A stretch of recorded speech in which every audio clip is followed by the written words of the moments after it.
Hi everyone. I've been talking a bit about Google Search Console lately, and I just thought I'd do a little video to show you the value of this tool because a lot of the time when I start off with new clients, they don't necessarily have an account set up. And this account is probably just as important as your Google Analytics or GA4 account. So while GA4 shows you how people are interacting with your website, Search Console shows you how your site is performing in Google and how people are finding your website in Google searches. So I'm just gonna, if you have an account, it should appear when you Google it, Google Search Console. Let's click in here, start now. So here's my account, and we're in the kind of home page. And we can see here all the different things that you've got, whether your pages are indexed, your core web vitals, which shows the health of your site in relation to Google search. Um, but today we're going to focus on the performance. So we can either click on that here or go into the full report from this graph. Now, so here we can see this is the key useful data. We can see the queries that people search for before they arrive on our site. So here they are for my site. Most of my traffic is brand related, Lanalytics or Lana Gibson. And we've got, and on this graph, we've got two different things. We've got clicks in the blue, which are clicks to your website from each query, and those are in the table here. We also have impressions. Now, impressions are just showing when your website shows up in Google search for a particular query. So some people put a bit into these and you might see them in your marketing reports. High impressions, great.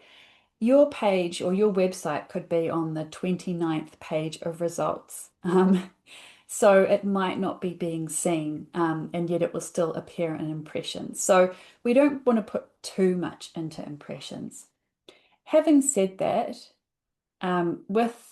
with AI coming in, our impressions, so with Google AI overviews, impressions could imply that someone has seen your website referenced in an AI overview. So some websites are seeing maybe their impressions growing or staying the same and their clicks dropping. So people are still getting information from their site or taken from their site, but they're consuming it within the AI overviews. So if you want to check this, you can check your date range. So it defaults to the last 3 months.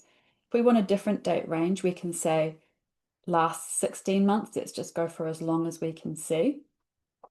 So what you might see if you're a large content-driven organization is that your impressions, the purple line, stays about the same or even goes up as you start to appear more. Your URL starts to appear more in Google AI overviews, while your clicks may drop as people don't need to click through to your site to get the information they need.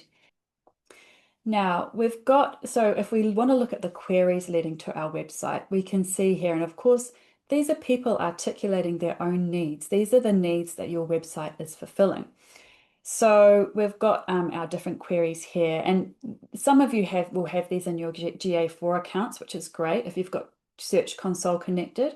What you won't have is the pages that people click on as a result. So if I click on this query, I can see the pages that people land on from that query. It's got it filtered in here. So this is super useful to understand that journey. What have they searched for and where are they going? Is this a good match? Are they getting what they need? Or do I need to rejig my content to meet those needs? So, and I can take that filter off. I was clicking through this before and I actually thought, what is this page that people are going to? And you can see that by clicking on this, open in a new tab, this little button, and you can see exactly what page they're referring to. I didn't quite know this was around, so I might need to address that.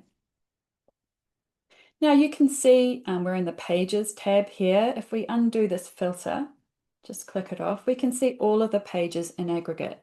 And if we click through to these, we can see the queries that lead to that individual page. So you can see the value here. We're really getting that that view, that connection between Google and our website.